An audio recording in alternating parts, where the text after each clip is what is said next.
I want to start by telling you something I genuinely did not expect when I made the switch. 6 months ago, I sat down and made a decision that T felt a little extreme at the time. I opened Windows Security, navigated to the virus and threat protection settings, and turned Microsoft Defender off entirely. Disabled. Gone. And before you click away thinking I lost my mind, I want to walk you through exactly what I found out after spending weeks researching this properly, going through security forums, independent lab reports, CISA advisories, and communis, discussions on Reddit and Hacker News. Because what I found out changed how I think about Windows security completely. And by the end of this video, it is going to change how you think about it too. Here's the thing that nobody wants to say directly. Microsoft Defend. Dare is not the disaster it was 5 years ago. I'm not going to sit here and pretend it is garbage because the independent data does not support that. AV Test ran their January through February 2026 evaluation on Windows 11, and Defender scored 18 out of 18, a perfect SC, or across protection, performance, and usability. AV Comparatives issued Defender an Advanced Plus rating in their real-world Protect Ion test, running February through May 2026, the highest tier they award. That is the same tier as Norton, Kaspersky, and Bitdefender. So, if Defender is hitting top marks in the labs, why am I telling you I deleted it, and why did I replace it with something else? In April 2026, across a 13-day window, a security researcher released 3 separate zero-day proof-of-concept exploits targeting Windows. Defender directly. They were named BlueHammer, RedSun, and UnDefend. BlueHammer enables local privilege escalation through Defender's file remediation logic. RedSun abuses Defender's handling of cloud-tagged files to overwrite system paths, and UnDefend disrupts Defend, R's own update mechanism. Gradually weakening its protection over time without you knowing anything is wrong. Think about that last one for a second. A piece of code that targets your security tool and silently breaks its ability to update itself. So while you assume Dare is running and current, it has quietly been degraded in the background. Incident responders at Huntress observed real attackers chaw-inning these 3 exploits together in live attacks. This was not theoretical research. These were being used against real machines. And then it got worse. On May 20th, 2026, CISA added 2 more Defender vulnerabilities to its Known Exploited Vulnerabilities catalog. CVE 2026-41091, which allows a local attacker to gain full system-level privileges on a Windows machine, and CVE 2026-45498, which can be used to crash or disable Defender entirely, creating a window where malware runs without any protection layer in place. CISA mandated that BY June 3rd, 2026, all U.S. federal civilian agencies must either apply Microsoft's patches or discontinue use of the affected product. Let TIGS Hatland. The agency responsible for the security of U.S. government systems told federal offices they may need to stop using Defender as a condition of operating their networks.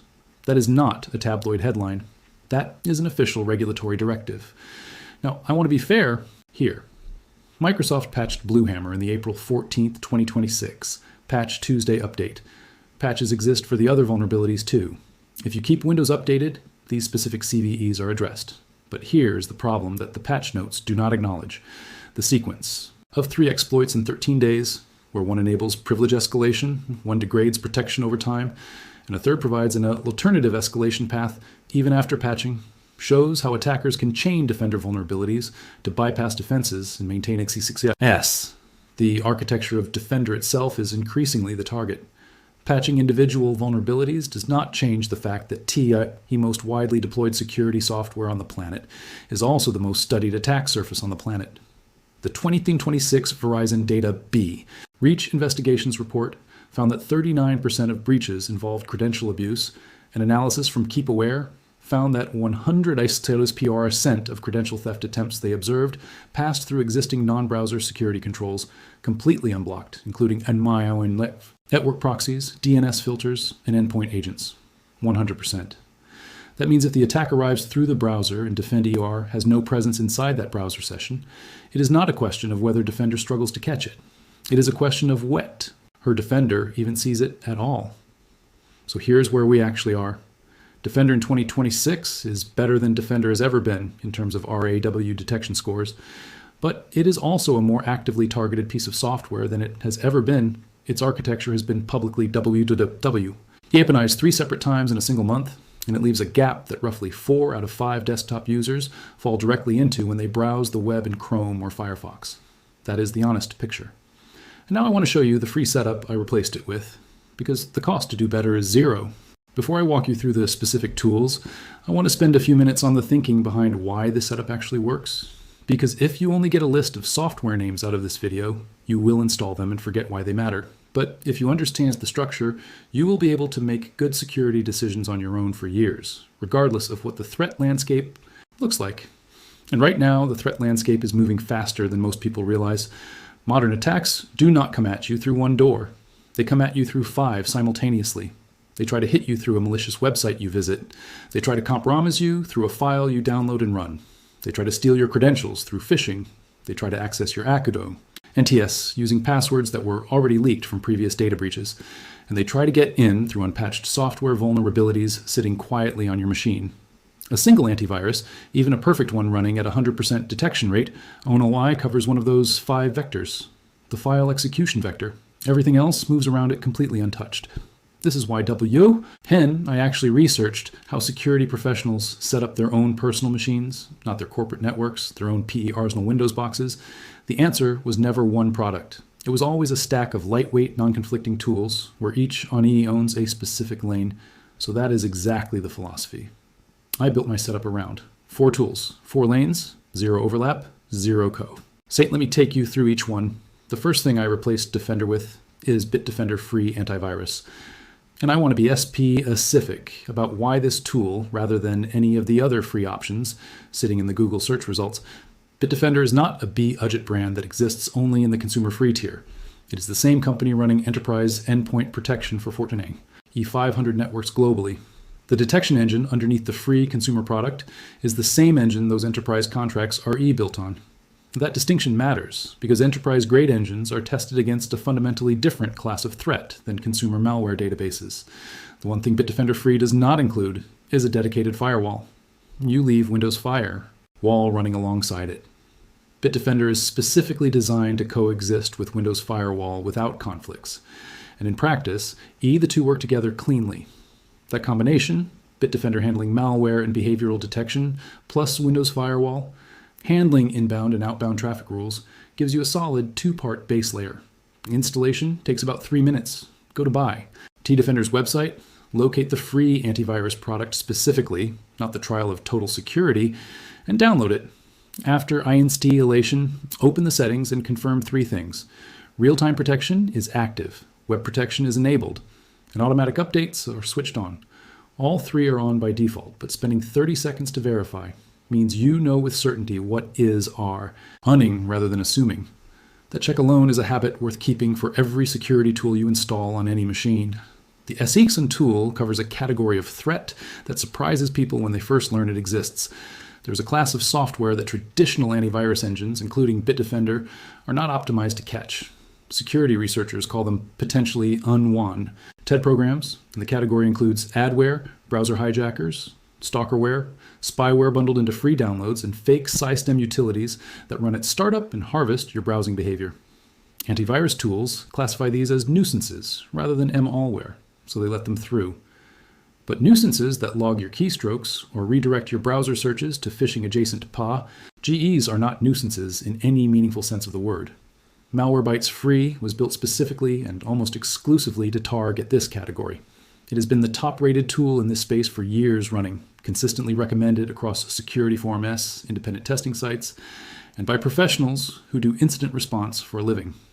The important thing to understand about the free version is that it is an on-demand scanner rather than a real-time background process. This is not a limitation. It's the reason it can coexist with Bitdefender perfectly without any conflict. Bitdefender owns real-time protection. Malwarebytes owns deep periodic scanning. They operate in completely separate modes and never step on each other. The workflow I settled into after running this setup for 6 months is simple. A quick scan once a week, which takes about 5 minutes. A full scan once a month, which is more thorough and takes longer, but worth scheduling. And anytime I download something I'm not fully certain about, I run Malwarebytes immediately after, rather than waiting for the weekly schedule. The first time you run a full scan on a machine that has been running Defender alone, you will very likely find things Defender never flagged. I ran it on my own machine after months of Defender coverage and found browser-based tracking tools and a startup entry from a bundle D installer I had forgotten about. Neither had ever triggered a Defender alert. When you install Malwarebytes free, it offers you a 14-day trial of the premium version, which includes real-time protection. Let the trial run. It gives you additional cover age during that window. When the trial expires, the tool drops back to free mode automatically and continues functioning as your on-demand scanner. No payment is ever required, no credit card. It simply continues working in the mode it was always going to into. I want to talk about passwords now. And I know that the moment I say that, half of you are already thinking about ski-peeping ahead. Every security video mentions passwords. Every tech article mentions passwords. It feels like the least interesting part of the conversation.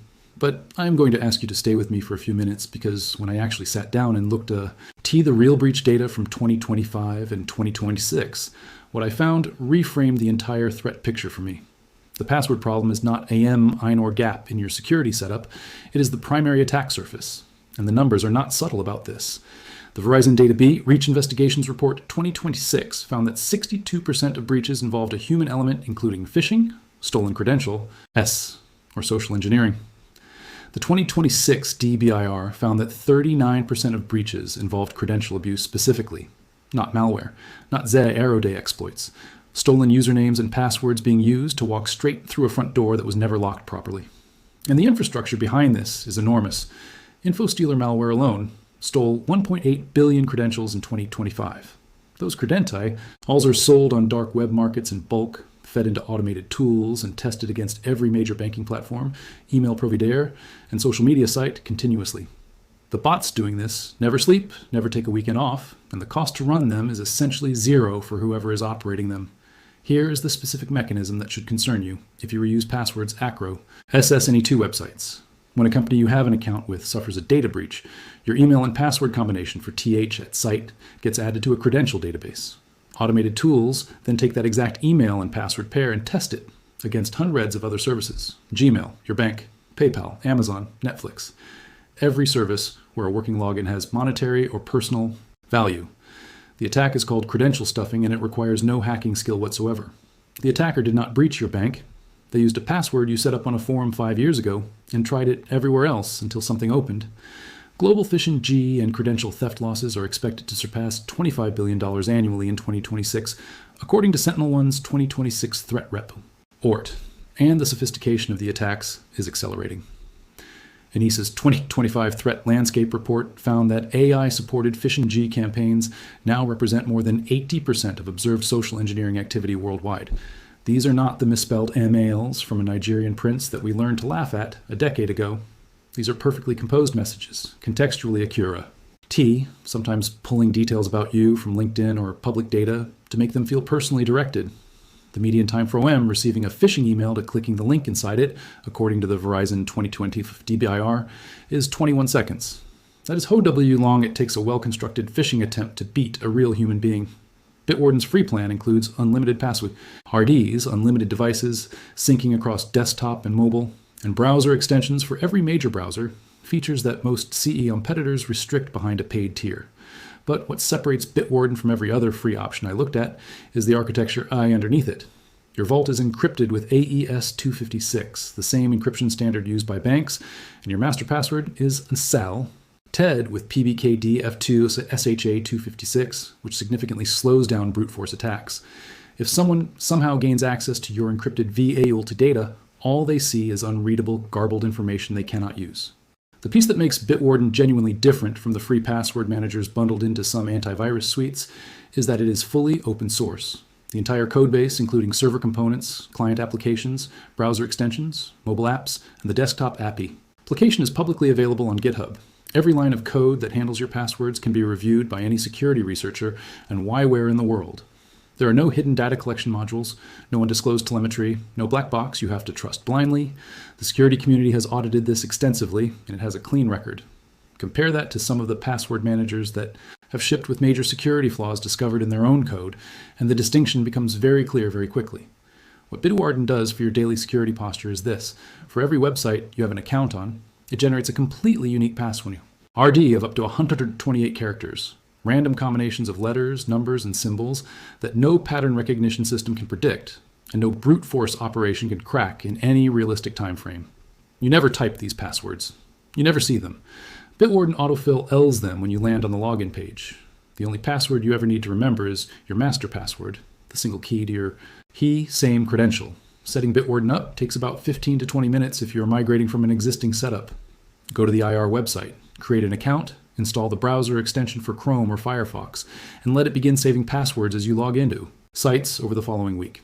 It builds your library passively. You do not need to sit down and manually enter everything in one session. Within 7 days of normal browsing, the majority of your regularly used accounts will be inside the vault with unique generate D passwords replacing whatever you had before. Now there's one additional step that works alongside Bitwarden, and I want to be direct T about how important it is. Enable two-factor authentication on every account that supports it. Your email first, because your email is the recovery key to every other account you own. Then your bank, then your social media, then your cloud storage. Two-factor AOT authentication means that even in the scenario where an attacker has your master password, they still cannot access your accounts without a one-time code from your phone. Bitwarden plus two-factor authentication on your critical accounts is the combination that closes the credential attack vector almost entirely. Microsoft reported over 10,000 adversary-in-the-middle attacks per month targeting it. users in 2024, attacks that can bypass standard SMS-based two-factor authentication by intercepting session tokens in real time. So WHEN, you are setting up two-factor authentication. Use an authenticator app rather than SMS codes wherever the service gives you the API. TIAN, Google Authenticator, Aegis on Android, or Rivo on iOS all work well. An authenticator app generates codes locally on your DeviCE and is not interceptable through the network the way an SMS message is. It is a 30-second choice during setup that meaningfully raises the bar for anyone trying to get into your accounts, even with your credentials in hand. 3 tools in now. Bitdefender FREE covering real-time malware detection and cross-browser phishing protection. Malwarebytes, free handling the adware and potentially unwanted program category on a weekly scan schedule. Bitwarden, locking down your credentials with unique machine-generated passwords. NDA zero-knowledge encrypted vault. What we have at this point already covers more attack surface than most people who pay for a PR MEM security suite. And the 4th layer is the one that made the biggest visible difference to my day-to-day experience on the internet. The 4th tool in this stack operates inside your browser. And it is the layer that I think genuinely surprises people, the MOST, when they first understand what it is actually doing. Not because the tool itself is complicated, it is not. The setup takes about 30 seconds. But because once you understand the mechanism of how modern web-based attacks actually work, you realize that everything else in your security stack, the antivirus, the malware scanner, even the password manager, is responding to threats that have already partially reached you. This 4th layer is the only one that stops attacks before they ever load on your screen. And in 2026, that distinction matters more than it ever has before. Let me explain exactly why. When you visit a website, any website, even a legitimate one you have been using for years, that page does not just load the content the site owner created. It simultaneously pulls in content from dozens of third-party networks, advertising, G networks, analytics platforms, social media widgets, content delivery systems. Each of those external requests is a separate connect ion to a separate server that you have no visibility into and no control over. And inside some of those advertising networks sits what the security industry calls malvertising, advertisements that carry hidden malicious code designed to execute the moment the ad loads in our browser. You do not click on it. You do not download anything.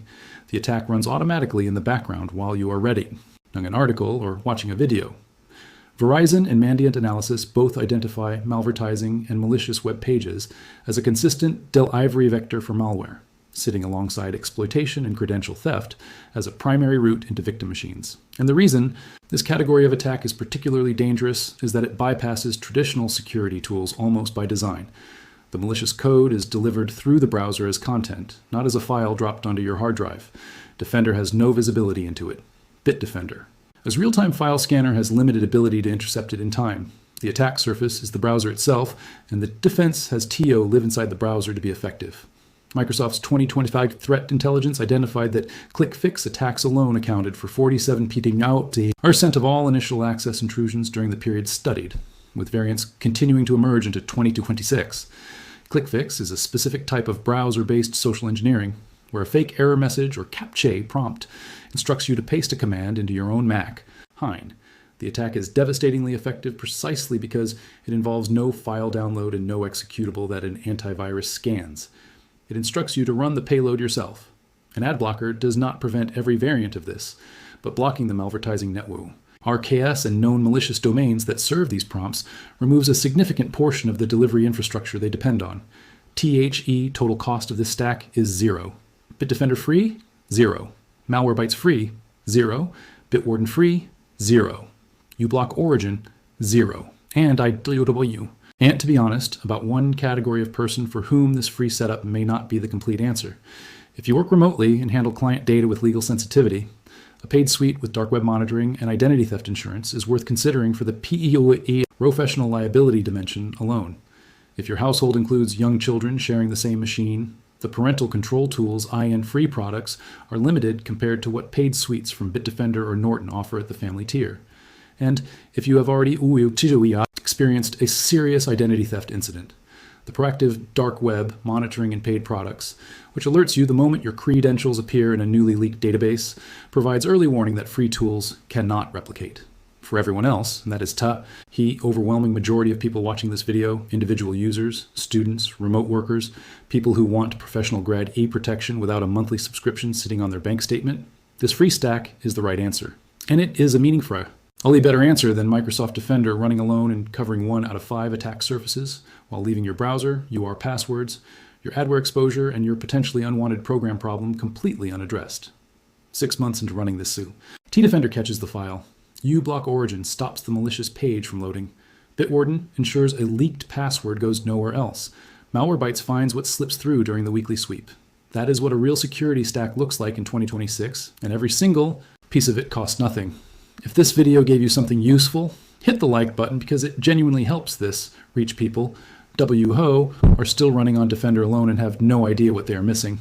Subscribe and turn on notifications if you want more content like this, practical setups that actually work, with real data behind every recommendation. I will see you in the next one.